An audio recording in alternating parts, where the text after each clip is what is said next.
이승용의 요가 명상 에세이 나의 삶, 요가와 자연 1 중에서 위장이 고기를 만났을 때 여러 차례 강조하고 말했듯이 체질을 형성하는 것은 기운이고 체질이 만들어지는 과정에서 가장 중요한 것은 환경입니다. 그리고 그 중에서도 가장 중요한 것이 물과 공기입니다. 사람의 생명 활동을 가장 빨리 파괴시키는 방법은 첫 번째가 숨을 못 쉬게 하는 일이고 두 번째가 물을 안 주는 것이지요. 이처럼 공기와 물은 생명 유지의 절대적인 조건이라 할 수 있습니다. 요즘 사람들이 자신의 타고난 기운을 온전하게 쓰지 못하는 이유는 기운을 만드는 숨쉬기와 먹을거리의 원천인 하늘과 땅이 병들었기 때문이지요. 인심이 갈수록 각박해지고 메말라가는 이유도 그 때문입니다. 하지만 안타깝게도 물, 공기, 환경은 우리 자신의 생명력을 강화하기 위해 절대적으로 필요한 기운임에도 불구하고 비교적 내 의지가 적게 적용될 수밖에 없습니다. 따라서 개인적인 차원에서만 말하자면 내 의지를 많이 적용할 수 있는 것이 무엇인지 알아서 그것만이라도 신경 쓰는 일일 것입니다. 기운을 형성하는 요소에는 내 의지로 바꾸기 쉬운 것으로는 섭생, 수련, 숙면, 주변 환경, 마음 편함 등이 있습니다. 그 중에서 자연적인 방법으로 자신의 체질에 맞는 음식을 먹는 방법에 관하여 알아보도록 하겠습니다.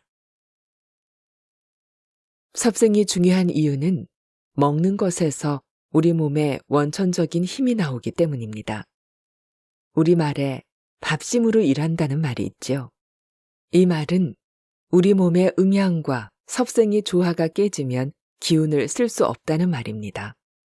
생물학적으로 우리가 엄마 젖을 떼고 처음으로 먹는 것도 곡식이고 임종 때 마지막으로 먹는 것도 곡식입니다.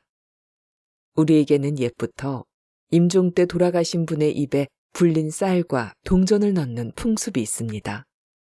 이것은 곡식이 탄생과 죽음을 연결하며 인간으로 살아가면서 가장 중요한 일이 곡기를 채우는 것임을 상징적으로 보여줍니다. 곡기는 체질을 안정시키는데 매우 중요한 역할을 할 뿐만 아니라 기운을 순하게 만들고 인간의 영성을 개발하는 데도 도움이 되지요.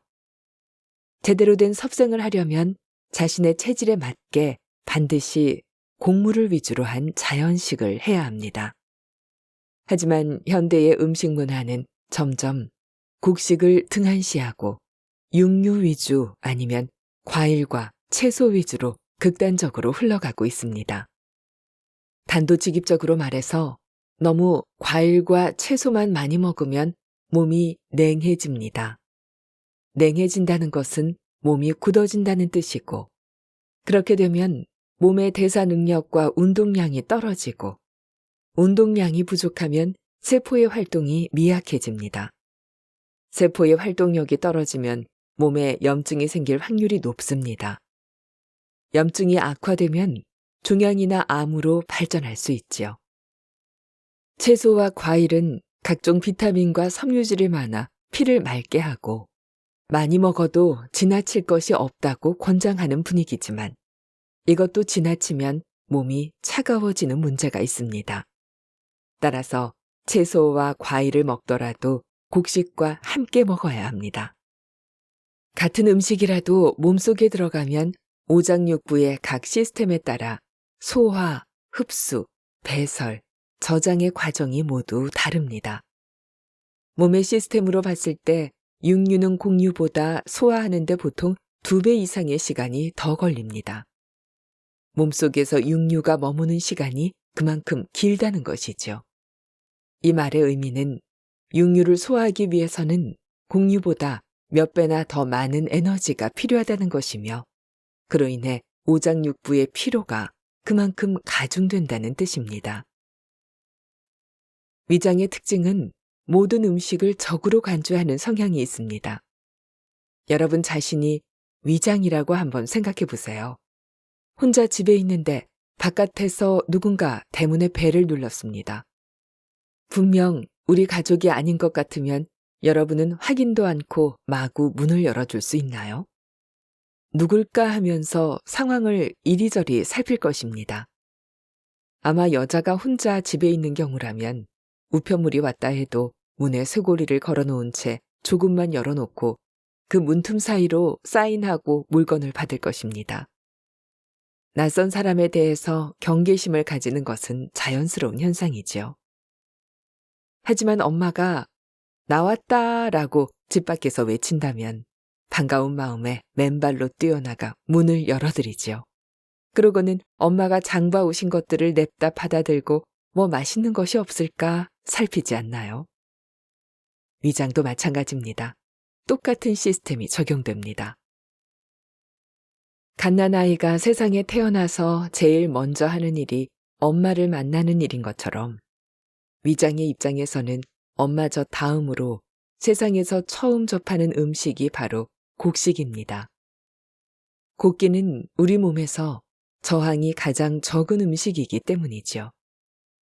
우리 몸은 스스로 가장 편하게 여기고 익숙한 것을 찾게 되어 있습니다.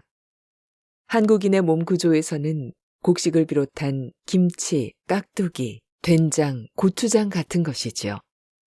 그러니까 외국에 나가서 사나흘만 못 먹으면 아무리 배불러도 김치, 된장, 고추장이 먹고 싶어지지요. 다시 위장의 입장으로 돌아가자면 위장에 무언가 익숙하지 않은 것이 들어오면 위장은 뭔가 이상한 것이 들어왔다 하고 경계태세를 갖춥니다. 그 다음 위액을 뿜어내서 들어온 이물질을 온갖 방법을 동원해 두드려 패기 시작합니다. 이와 같은 상황에서 위액이란 일종의 독이라고 볼 수 있지요. 독이라고 하면 살모사의 독이나 청산가리를 연상하는데 그런 의미에서가 아니라 위장이 음식을 숙성시키기 위해 위액을 방출하는 것이지요. 그래서 내 힘으로 위액을 만들어내지 못할 때 우리는 위장약을 먹지요. 위액 대신 위장약이 음식을 처리해주는 것인데 이는 어린아이들이 싸우다 상대할 힘이 없으면 형이나 엄마에게 가서 이르는 것과 같은 이치입니다. 그런데 위장이 제일 경계하는 것이 바로 육류입니다. 육류를 먹으면 위에서는 이를 소화시키기 위하여 엄청난 양의 위액과 담즙이 필요합니다. 서양 사람들은 육류 섭취에 적합하도록 창자가 몸집에 비해 짧은 반면 우리는 오랜 세월 곡식을 위주로 먹으며 살아왔기 때문에 서양인에 비해 창자가 평균적으로 1m 정도 더 깁니다. 그래서 곡식을 주식으로 해온 몸에서는 육류의 소화 시간이 훨씬 길어 고기가 더 부담스러울 수 있습니다. 육류를 먹으면 순간적으로 동물적인 기운이 나올 수 있지만 대신 참을성과 지구력, 끈기와 영성과 같은 소중한 가치들을 잃을 수 있어요. 곡기를 채워야 근기와 집중력이 생기고 집중력이 있어야 명상도 가능해집니다. 매일 스테이크만 먹고 자란 아이들이 어떤 사람으로 자라게 될지는 안 봐도 뻔합니다. 그래서 육류를 먹는다고 하더라도 최소한의 곡류와 야채와 과일을 함께 먹어야 합니다. 얼마 전 우리나라 신문과 뉴스를 떠들썩하게 했던 곰 쓸개즙 사건 기억하시지요? 정력에 좋다는 말 때문에 곰의 옆구리에다 호수를 꽂아서 살아있는 곰의 담즙을 뽑아 마셨던 어처구니 없는 그 사건 말입니다. 곰 쓸개즙을 마시면 순간적으로 힘이 세지는 것 같지만 동시에 우리 몸의 다른 시스템을 교란시켜 몸을 더 황폐하게 만들 수 있습니다. 우리의 정신은 먹는 것에 따라 많은 영향을 받습니다. 대개 육식동물들은 먹는 것 앞에서는 피도 눈물도 없이 잔인해지는 점을 상기해 보십시오. 또한 축사에서 사육되는 동물은 강제로 키워지고 자기 의지랑 상관없이 결국 잔인하게 죽게 되지요. 그래서 도살되는 과정에서 동물들은 한을 쌓고 죽습니다. 세상에 어떤 동물이 죽으면서 나는 이 몸을 모든 사람의 건강을 위해 바친다라고 유언이나 기도하면서 죽겠습니까? 그 한이 어디로 가거나 없어지지 않습니다. 눈에 보이지 않지만 분명히 존재하거든요. 그것이 육류가 가진 보이지 않는 독성이 될 수 있습니다. 우리가 다른 생명의 살점을 즐기면 즐길수록 우리의 의식도 점차 그 육식 동물을 닮아가게 됩니다.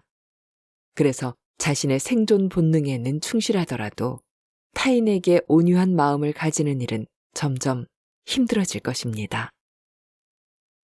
물론 우리가 살다 보면 물리적으로 힘이 필요하거나 체력적으로 기운을 보강할 필요가 있을 때는 육류를 조금 먹을 수도 있습니다.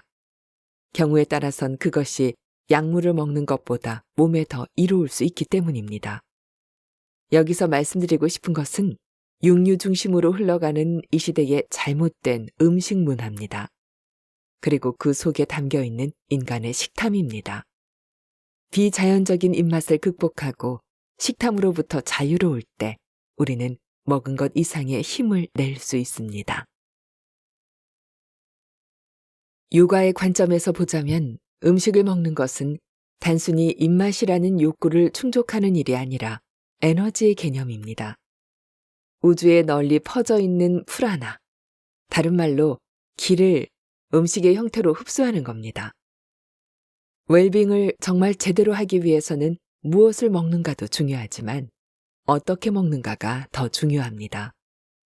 먹는 문제에서도 에너지 보존 법칙이 적용되는 것이지요. 먹은 것을 어떻게 하면 최대한의 에너지로 발휘할 수 있는지를 이해해야 합니다. 그런 면에서 자연식은 상대적으로 적은 양으로 에너지를 가장 효과적으로 만들어내는 음식입니다. 특히 자연식의 장점은 몸을 가볍게 한다는 점입니다. 게다가 체질과 현재 기운을 감안해서 조절해 먹을 수 있는 장점이 있지요. 비록 적은 양이지만 에너지는 많이 발생하고 몸 안에서 소화와 배설 등의 일은 적게 하므로 몸이 가벼워질 수밖에 없습니다. 이것이 옛 수행자들이 주로 곡식을 먹었던 이유이기도 합니다. 곡식에는 근기를 움직일 수 있는 원천적인 생명력이 있기 때문입니다.